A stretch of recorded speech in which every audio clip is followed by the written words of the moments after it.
സംസ്ഥാന വ്യാപകമായി പാർട്ടി നേതാക്കൾ ബി.ജെ.പിയിലേക്ക് ഒഴുകുന്നതിൽ സി.പി.എമ്മിന് ആശങ്ക. സമ്മേളന കാലയളവിലെ നേതാക്കളുടെ കൊഴിഞ്ഞുപോക്ക് തദ്ദേശ തെരഞ്ഞെടുപ്പിൽ തിരിച്ചടിക്കുമെന്ന് കണക്കുകൂട്ടൽ.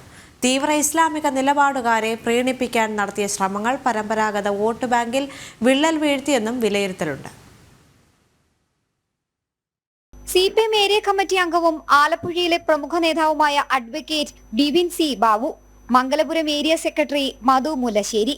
സി.പി.എം അണികൾക്കിടയിൽ വലിയ സ്വാധീനമുള്ള രണ്ട് നേതാക്കൾ അടുത്തടുത്ത ദിവസങ്ങളിൽ പാർട്ടി വിട്ട് ബി.ജെ.പിയിലേക്ക് എത്തിയത് ആശങ്കയോടെയാണ് സി.പി.എം സംസ്ഥാന നേതൃത്വം നോക്കിക്കാണുന്നത്.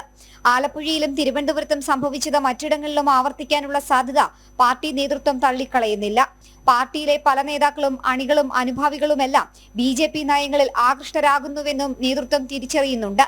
മുഖ്യമന്ത്രിക്കും സർക്കാരിനും സി.പി.എം സംസ്ഥാന നേതൃത്വത്തിനുമെതിരായ അതൃപ്തി പാർട്ടിയിൽ രൂക്ഷമാണ്. ഒപ്പം തീവ്ര ഇസ്ലാമിക നിലപാടുകാരെ പ്രീണിപ്പിക്കാൻ ഭീകര സംഘടനകളെ അടക്കം വാഴ്ത്തിപ്പാടുന്നതും പാർട്ടി ഘടകങ്ങളിലെ ഇത്തരക്കാരുടെ സാന്നിധ്യം കണ്ടില്ലെന്ന് നടിക്കുന്നതും പ്രാദേശിക തലങ്ങളിൽ വലിയ ചർച്ചയ്ക്ക് വഴിവെക്കുന്നു. മുനമ്പം വിഷയത്തിലെ ഒളിച്ചുകളി, ബംഗ്ലാദേശിലെ ന്യൂനപക്ഷ വേട്ടയിൽ പുലർത്തുന്ന മൗനം എന്നിവയെല്ലാം ചോദ്യങ്ങളായി ഉയരുന്നു. സംസ്ഥാന സെക്രട്ടറി നേരിട്ടെത്തിയിട്ടും പലയിടത്തും പ്രശ്നങ്ങൾ പരിഹരിക്കപ്പെടാത്തത് നേതൃത്വത്തിന്റെ നിലപാടുകളിലെ ഇരട്ടത്താപ്പ് പ്രവർത്തകർ തിരിച്ചറിയുന്നത് കൊണ്ടുകൂടിയാണ്. ഉരുണ്ടുകൂടുന്ന പ്രശ്നങ്ങൾ തദ്ദേശ തെരഞ്ഞെടുപ്പിൽ വലിയ തിരിച്ചടിയുണ്ടാക്കുമെന്നും പാർട്ടി കണക്കുകൂട്ടുന്നു. പരമ്പരാഗതമായി സി.പി.എമ്മിന് വോട്ട് ചെയ്തിരുന്ന വിഭാഗങ്ങൾ മാറി ചിന്തിച്ചു തുടങ്ങിയെന്നത് നേരത്തെ തന്നെ വ്യക്തമായതാണ്. അതിനൊപ്പം സംഘടനാ തലങ്ങളിലെ പ്രശ്നങ്ങളും കൂടി ചേരുമ്പോൾ കാര്യങ്ങൾ ഒട്ടും പന്തിയല്ലെന്ന് സാരം. ജനം, തിരുവനന്തപുരം.